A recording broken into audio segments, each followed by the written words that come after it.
After reading the articles and viewing the simulation video this week, one of the big things that stood out to me was the lack of compassion that this postpartum nurse showed to her patient when she was doing discharge teaching. I felt that she did not relate.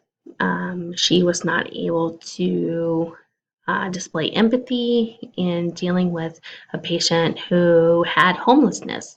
In response to the debriefing guide, ways that the nurse did display caring would be when she provided diapering teaching to the mom. I felt that the nurse tried to provide education and let the mom know what would be expected as far as diapering goes. She asked the mom if she had any additional questions.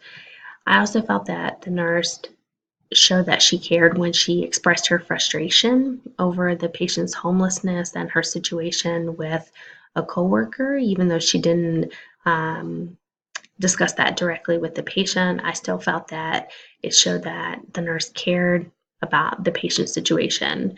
Ways that the nurse did not show that she cared included not asking additional information when the patient said that she had nowhere to go.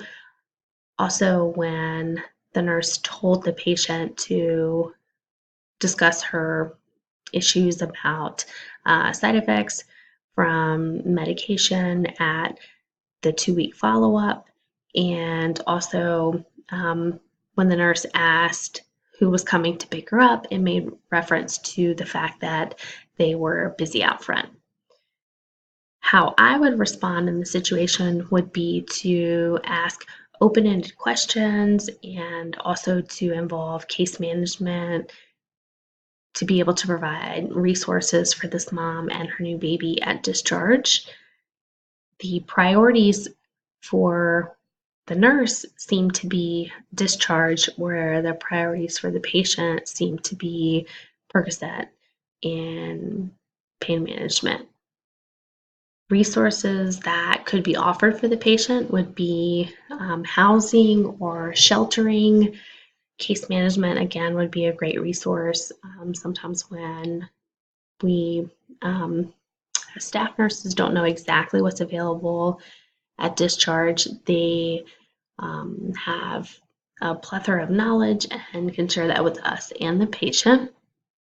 And how would I transfer what I learned here would be to try to sit down and gain the patient's trust in order to ask questions and have them open up to the nurse and be able to share about exactly what's going on so that others could be involved that would be able to provide resources.